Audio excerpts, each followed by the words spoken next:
وہی نور حق، وہی شمع جاں، وہی کائنات کی روشنی۔ جی ناظرین، خوش آمدید کہیں گے آپ کو پھر دوبارہ سے ربیع الاول کی خصوصی نشریات جو آپ دیکھ رہے ہیں میٹرو 1 سے، اور ہمارے درمیان بہت ہی محترم شخصیت جو کہ ہماری خوش بختی ہے، بہت اولیت لیے ہوئے نعت کے شاعر صبی رحمانی صاحب ہمارے درمیان یہاں موجود ہیں۔ چلتے ہیں صبی رحمانی صاحب کی طرف۔ جی صبی صاحب، ماشاءاللہ خوبصورت آپ کی نعت بھی ہم نے سنی، اور سوالوں کا سلسلہ بھی چونکہ جاری ہے۔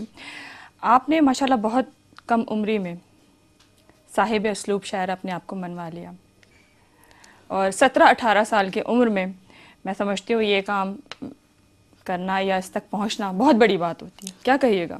بس اسے سوائے اللہ رب العزت کے فضل کے کچھ نہیں کہا جا سکتا، اس لیے کہ انسان تو اپنے طور پہ کوئی محنت کرتا ہے، لیکن اس کو کس حد تک کامیابی ہوتی ہے یہ اس کا عہد اس کی گواہی دیتا ہے، اور یہ اس میں سمجھتا ہوں کہ بنیادی فضل اللہ رب العزت کا ہوتا ہے، اور وہی جسے چاہے نوازے۔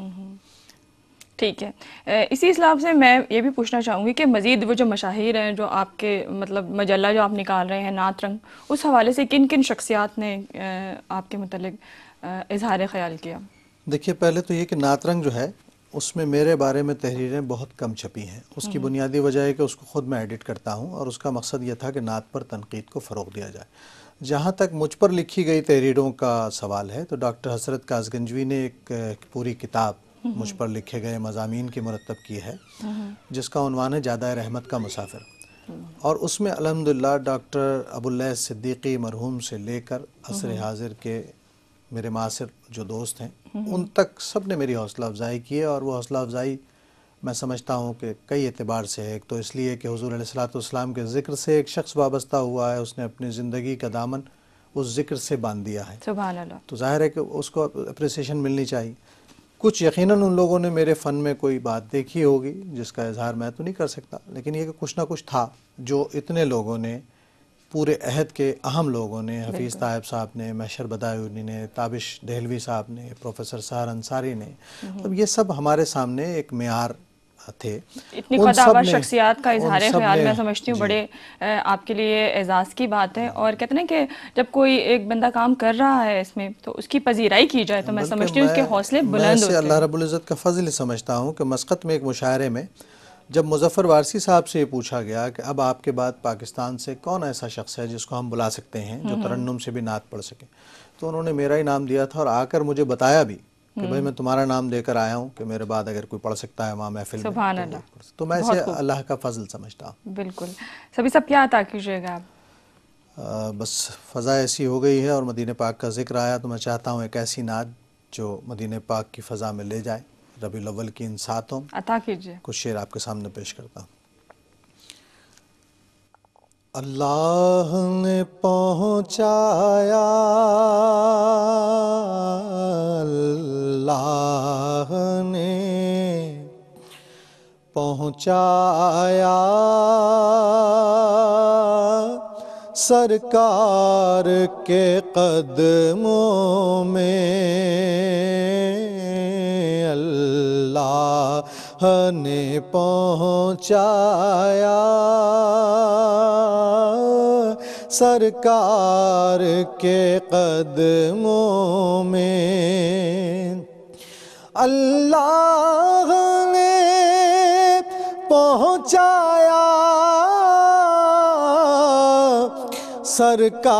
سرکار کے قدموں میں، صد شکر میں پھر آیا، سرکار کے قدموں میں، صد شکر میں پھر آیا،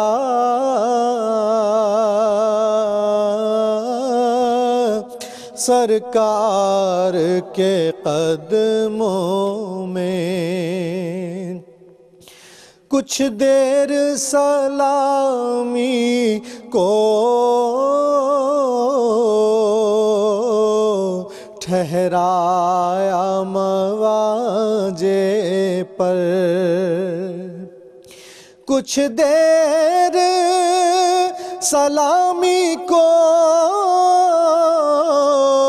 ٹھہرایا مواجے پر،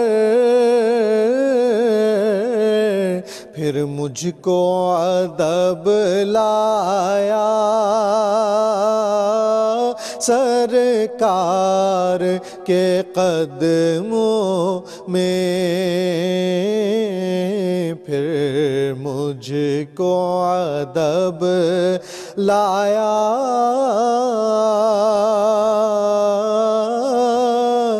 سرکار کے قدموں میں، کچھ لمحے حضوری کے پائے تو یہ لگتا ہے پائے تو یہ لگتا ہے، کچھ لمحے حضوری کے پائے تو یہ لگتا ہے ایک عمر گزارایا سرکار کے قدموں میں، اللہ نے پہنچایا سرکار کے قدموں میں۔ سبحان اللہ سبی صاحب، سبحان اللہ۔ سبی صاحب، آپ اگلے سوال کی جانب چلوں گی کہ ماشاءاللہ وہ شعراء کرام جو آج ہمارے درمیان نہیں ہیں اس صدی کے، کن کن شعراء کو آپ مقدم مانتے ہیں؟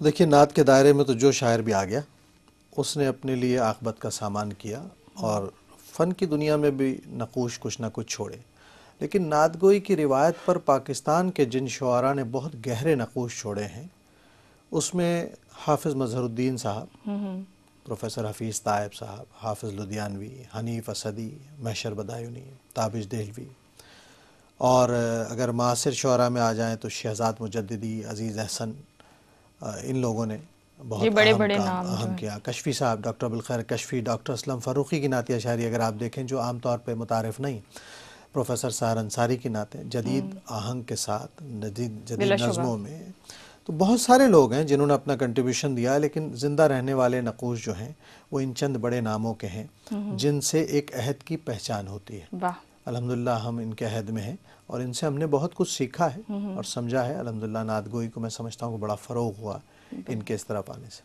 اچھا سبی صاحب، یہ تو آپ نے ایک جتنے بھی تھے شعراء ان کا نام لیا، لیکن جو سینئر شعراء ہیں آپ کن کن سے متاثر ہیں؟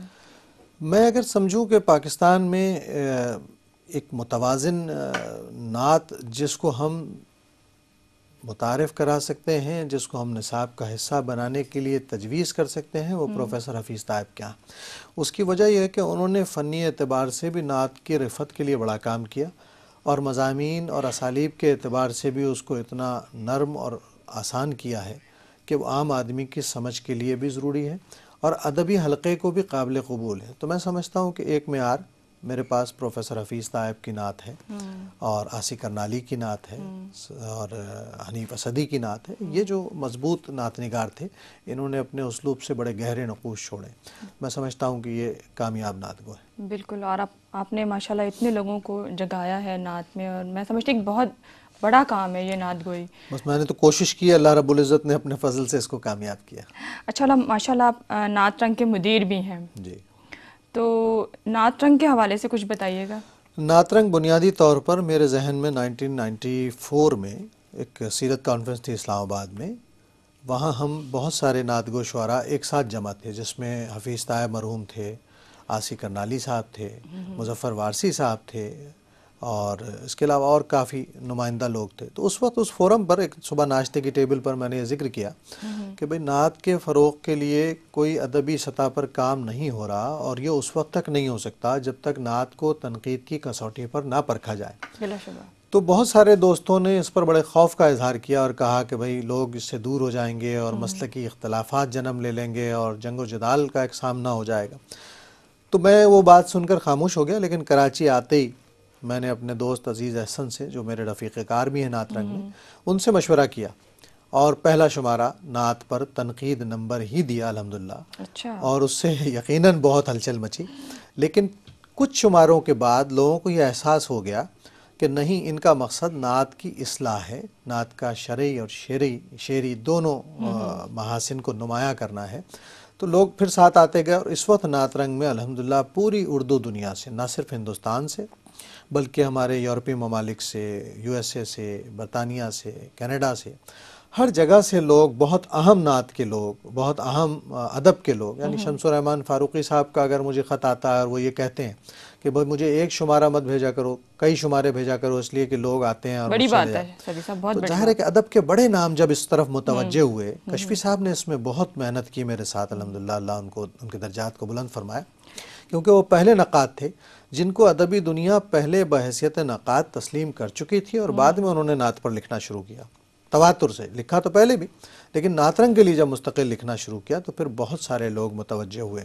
ہم نے لسانی بحثوں کو فروغ دیا، ہم نے عروسی مسائل کو پیش کیا، ہم نے فکری فنی اعتبار سے کئی پہلوؤں کو نمایاں کیا. الحمدللہ لوگ متوجہ ہوئے، اور آج نعت رنگ کی مقبولیت کا یہ عالم ہے کہ نعت رنگ نہ صرف پاکستان سے شائع ہوتا ہے بلکہ یہی سارا میٹر اسی طرح ہندوستان سے بھی شائع ہوتا ہے، اور ہندوستان میں بھی اکابر نعت گو شعراء اور اکابر ادب کے لوگ اس کو قبول کرتے ہیں، پسند کرتے ہیں. اور میں سمجھتا ہوں کہ یہ میری اور عزیز احسن کی ہوئی وہ دعا تھی. جب نعت رنگ آیا تو ہم دونوں حج پر گئے 1995، اور ہم دونوں نے وہاں مل کر دعا کی کہ یا اللہ، اس سے کوئی کام لینا مقصود ہے تو اس سے ترقی عطا فرما، اور اس سے کسی شر کے پھیلنے کا امکان ہے تو اسے یہیں روک دے. الحمدللہ آج نعت رنگ کا 23واں شمارہ چھپنے جا رہا ہے، اور ان 23 شماروں پر اردو میں اتنا بڑا ذخیرہ نعت پر تنقید تحقیق کے حوالے سے کوئی ریسرچ جرنل ایسا نہیں ہے جو نعت رنگ تک پہنچتا ہو. اور 2 جامعات میں نعت رنگ پر پی ایچ ڈی کے کام کا آغاز ہو چکا ہے الحمدللہ پاکستان کی. تو میں سمجھتا ہوں کہ ایک آدمی اپنی زندگی میں اپنے لگائے ہوئے پودے کو بڑھتا ہوا دیکھ لے اور اس کا پھل کھا لے، بہت بڑی بات ہوتی سبھی صاحب. آج جب سبھی صاحب ہم دیکھ رہے ہیں کہ کتاب سے دوری ہے ہماری نوجوان نسل کے بھی، اور آپ کا نعت رنگ نکالنا مجلہ، تو میں سمجھتی ہوں کہ یہ تو سراسر گھاٹے کا ہی سودا ہے. کیا کہیے گا اس بارے میں؟ دیکھیے، کتاب سے دوری مجھے نہیں سمجھ میں آتا. لوگ جب یہ اعتراض کرتے ہیں، لوگ کتاب سے دور نہیں ہیں. اصل چیز یہ ہے کہ آپ پڑھنے کے لیے دے کیا رہے ہیں. لوگ آج بھی اپنی دلچسپی کی چیز تلاش کر کر پڑھتے ہیں، ریڈنگ ہیبٹ آج بھی ہے لوگوں میں. لیکن مشکل یہ ہے کہ پہلے پبلیشر چھاپتا تھا تو کچھ ضابطوں تقاضوں کے تحت کتاب سامنے آتی تھی. اب شاعر ادیب خود اپنی کتابیں چھاپ رہے ہیں، تو ظاہر ہے کہ ہر شاعر اور ادیب اپنے بارے میں خوش فہمی کا شکار ہو سکتا ہے، ہونا بھی چاہیے، ورنہ وہ لکھ نہیں سکے گا. لیکن سبھی صاحب ایک پلیٹ فارم بھی تو مہیا ہونا چاہیے نا. پلیٹ فارم تو اب ہے نہیں، ظاہر ہے کہ بڑے مسائل اس میں ہیں، میڈیا بھی آیا ہے، ہر چیز اپنی توجہ اپنی طرف کھینچتی ہے، لیکن کتاب کی اہمیت کم نہیں ہوئی ہے. صرف یہ ہے کہ آپ کے پاس کچھ ایسا ہے آپ کے پاس کہنے کے لیے جو لوگوں کی توجہ حاصل کر سکتا ہے، یا کچھ آپ کا مٹیریل ایسا ہے جو پڑھنے کے لیے لوگ آمادہ کر سکیں اپنے ذہن کو. میں سمجھتا ہوں آج بھی پڑھنے والے ہیں، سنجیدہ ادب کے پڑھنے والے ہیں، اور اتنے کثرت سے ادبی رسائل نکل رہے ہیں، یہ کہیں نہ کہیں کوئی پڑھ ہی رہا ہے نا. اتنی کثرت سے کتابیں چھپ رہی ہیں، کہیں نہ کہیں کوئی پڑھ ہی رہا ہے، ایسا نہیں ہے. اور سبھی صاحب ماشاءاللہ یہاں پہ بھی آپ کے چاہنے والے کثیر تعداد میں موجود ہیں، اور آپ باہر ممالک میں بھی جاتے ہیں تو وہاں پہ بھی کثیر تعداد میں آپ کے چاہنے والے ہیں. یہاں کے ماحول میں سبھی صاحب اور وہاں کے ماحول میں آپ کیا فرق دیکھتے ہیں؟ میں پہلی بات تو یہ آپ کی تھوڑی سی کریکٹ کروں گا کہ یہ میرے چاہنے والے بعد میں ہیں، پہلے یہ حضور علیہ السلام کے ذکر سے وابستہ لوگ ہیں. بلا شبہ اسی کے سلسلے میں جو آپ کام کر رہے ہیں. ذکر کے تصدق، میرا ایک شعر ہے، ان کو چاہنے سے میں چاہا جا رہا ہوں سبھی، سبحان اللہ، بھیک میرے دامن میں ان کے ہی کرم کی. سبحان اللہ. اصل بات یہ ہے کہ ہم ان کی نسبت سے چاہے جا رہے ہیں، اور ساری دنیا میں جہاں جہاں بھی، کوئی دنیا کے 28 ممالک میں الحمدللہ میں نے حضور علیہ السلام کے ذکر کا پرچم بلند کرنے کی کوشش کی ہے. لیکن یہ کہ ان 28 ممالک پر اگر میرے رب نے مجھے بھیجا ہے تو یقیناً میری کوئی ڈیوٹی لگی ہوگی تو بھیجا. بلا شبہ الحمدللہ لوگ ساری دنیا میں محبت کرتے ہیں، اور کرنا بھی چاہیے. ظاہر ہے کہ یہ پیغام ایسا ہے کہ اس کو ہر آدمی دل و جان سے قبول کرتا ہے. تو میں اس کو اپنے لیے سمجھتا ہوں کہ ایک اعزاز کی بات ہے. اور میں اکثر کہتا ہوں لوگوں کو کہ دیکھو ورفعنا لک ذکرک کا وعدہ تو اللہ رب العزت کا ہے. اس نے حضور علیہ الصلوۃ والسلام کے ذکر کو رفعت دینی ہے. کس طرح، کس سے، یہ وہ جانتا. وہ لوگ خوش بخت ہیں جو اس کا حصہ بن جائیں، جو اللہ کا کارکن بن جائیں. اور اللہ جن پر فضل کرتا ہے وہی اس کے کارکن بن سکتے ہیں بلا شبہ. تو اگر ہم نے میں نے، میرے ساتھیوں نے، میرے دوستوں نے اگر کوئی کام کیا ہے، یا میرے علاوہ بھی نعت کے جو خدمت گزار ہیں، اگر انہوں نے کوئی کام کیا ہے تو ہم کو شکر ادا کرنا چاہیے. بجائے فخر کے ہمیں شکر کی طرف جانا چاہیے کہ اللہ نے ہمیں اس کام کے لیے منتخب کیا. بالکل. اور ہماری طرف سے مبارکباد وصول کیجئے کہ آپ اتنا کار خیر کر رہے ہیں، تو ہم بھی اس بات کے لیے مبارکباد دیں گے. سبھی صاحب ہمیں کیا عطا کیجئے گا؟ میں ایک نعت پیش کرتا ہوں جی، جس کو میں نے شکر سے ہی سمجھ لیجئے کہ منسلک کیا ہے. جی عطا کیجئے. اور میں ایک بات اور بتا دوں یہاں سامعین کی دلچسپی کے لیے کہ میں نے صرف نعت رنگ ہی نہیں بلکہ نعت پر کام کرنے کے لیے ظاہر ایک ریسرچ سینٹر کی بہت ضرورت تھی، کیونکہ اس میں کتابیں کم تھیں اور کتابوں کی کمی بھی ریسرچ کے معاملات کو نقصان پہنچاتی تھی. تو ایک نعت ریسرچ سینٹر باقاعدہ قائم ہوا. الحمدللہ ہم نے اس میں نثری کتابیں شائع کرنا شروع کی اور اب تک 42 کتابیں الحمدللہ ہم چھاپ چکے ہیں. سبحان اللہ. آپ شکر دیکھیے اس ساری چیز کا. ان کا احسان ہے خدا کا شکر ہے، خدا کا شکر ہے. دل ثنا خواہ ہے خدا کا شکر ہے، خدا کا شکر ہے. دولت عشق نبی سینے میں ہے، دولت عشق نبی سینے میں ہے. پاس ایمان ہے خدا کا شکر ہے، خدا کا شکر ہے. اس وائے خیر البشر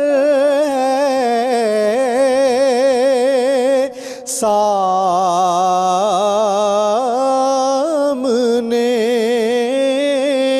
اس وائے خیر البشر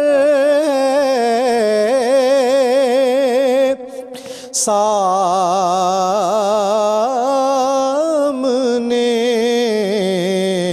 راہ آسان ہے خدا کا شکر ہے، خدا کا شکر ہے. میرے فکر و فن کا میری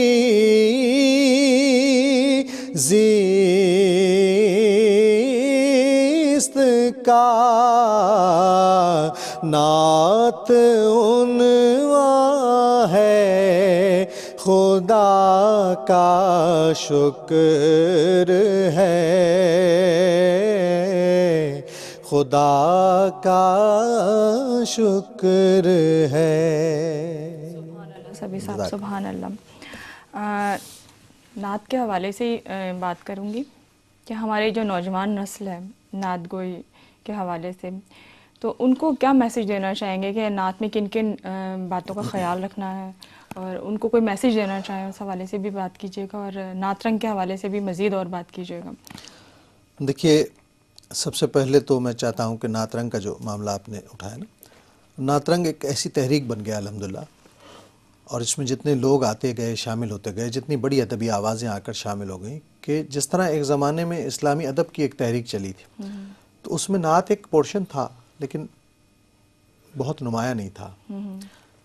میں سمجھتا ہوں کہ اسی تحریک کا ایک حصہ ہے، اسی جذبے کو آگے لانے کا ایک نام ہے، لیکن اب ہمارا فوکس صرف اور صرف نعت کے محاسن پر ہے، اور ہم نے نعت کے محاسن پر، ادبی پہلوؤں پر شعوری طور پر بہت جم کر کام کیا۔ ظاہر ہے کہ اب ہمیں اس میں کام کرتے ہوئے ایک طویل عرصہ ہو گیا، 22 ریسرچ جرنل نعت پر آ گئے، اور ان 22 ریسرچ جرنل میں ہندوستان پاکستان کے تمام اہم لکھنے والے شامل ہو گئے، تو یہ ایک بہت بڑی تحریک بنتا ہے، اور جب بھی کوئی تحریک آتی ہے تو وہ بہت دیر تک اس کے اثرات ادب میں محفوظ رہتے ہیں، مرتب رہتے ہیں۔ تو الحمدللہ نعت رنگ اب چل پڑا ہے، اور نعت رنگ ہر شاعر کے وجود کا حصہ بن گیا ہے، اس لیے کہ لوگ نعت کہنے میں محتاط ہو رہے ہیں، نعت کہہ بھی رہے ہیں لیکن نعت کہتے ہوئے محتاط بھی ہو رہے ہیں، اور ادبی سطح پر بھی اپنی فکر کو زیادہ بہتر کر کے لانے کی کوشش کر رہے ہیں۔ یہ میں نعت رنگ کا فیض سمجھتا ہوں۔ جہاں تک نئے آنے والوں کا سوال ہے، تو جس طرح میں نے ابتدا میں کہا کہ نعت کے لوازمات میں شرعی اصولوں کی پاسداری اور شعری محاسن کا نمایاں ہونا بہت ضروری ہے، تو شرعی اصول اور شعری محاسن دونوں مطالعے اور مشاہدے سے ہی آ سکتے ہیں۔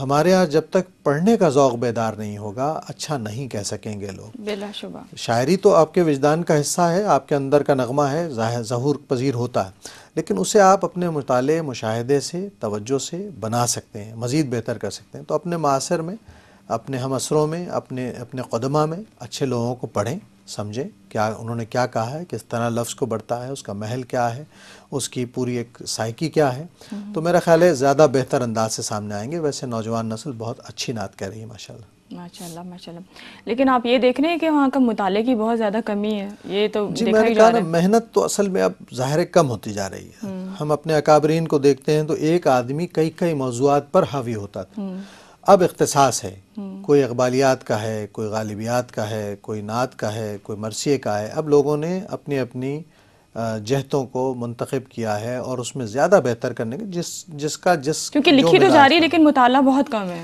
یہ بھی دیکھا جاتا ہے۔ مطالعے کے لیے دیکھیے، یاد رکھیے کہ ہر صنف کے آڈینس ہوتے ہیں، اپنے آڈینس ہوتے ہیں۔ نعت کو دیگر اصناف میں ایک فوقیت یہ بھی حاصل ہے کہ نعت صرف کاغذ پر اپنا جوبن نہیں دکھا رہی، بلکہ محافل میں اور خانقاہوں میں بھی اپنا رنگ جما رہی ہے، تو اس کو ایک کثیر تعداد میں آڈینس ملتے ہیں۔ اگر کلام اچھا ہے اور اسے ایک اچھا پڑھنے والا پڑھ دیتا ہے تو وہ سمجھ لیجئے کہ راتوں رات جو ہے وہ پورے ملک میں، پوری دنیا میں سفر کر جاتی ہے۔ اچھا صبی صاحب، اس بات میں کتنی حقیقت ہے کہ نعت لکھی نہیں بلکہ لکھوائی جاتی ہے؟ دیکھیے بات یہی ہے کہ جن لوگوں نے شعوری طور پر شعر لکھے ہیں، یقیناً وہ اپنے مشق کی بنیاد پر لکھتے ہیں، لیکن جو نعت لکھوائی جاتی ہے نا، اس کا رنگ اور اس کا کیف ہی الگ طرح کا ہوتا ہے۔ آپ محسوس کر سکتے ہیں کہ اس وقت شاعر حضوری کی کسی منزل میں ہے، اور حضوری کی منزل میں جب شاعر کا دل دھڑکتا ہے تو اس دل پر کسی اور کا ہاتھ ہوتا ہے، کسی اور کی توجہ ہوتی ہے، اس لیے وہ شعر پوری قوت سے وجود میں آتا ہے، پوری کیفیت سے وجود میں آتا ہے، اور نہ صرف شاعر کو متاثر کرتا ہے بلکہ سننے والے کو اور پڑھنے والے کو تک اس کی تاثیر جاتی ہے۔ بالکل، اس کے سحر میں ظاہر ہے ایک سحر ہوتا ہے اپنی نعت کا۔ اب کیا عطا کیجیے گا سبمی صاحب؟ میں ایک اور نعت آپ کی نظر کرتا ہوں، کیونکہ یہ موقع ایسا ہے ربیع الاول کا، تو میں کوشش کرتا ہوں کہ ایک اور نعت، ایک زمین تھی مولانا حسن رضا خان فاضل بریلوی رحمۃ اللہ علیہ کی، بڑے اہم نعت گو، تو سیر گلشن کون جائے دشت طیبہ چھوڑ کر، ایک مشاعرے میں کچھ شعر میں نے اس پر کہے، میں پیش کرتا ہوں۔ غم نہیں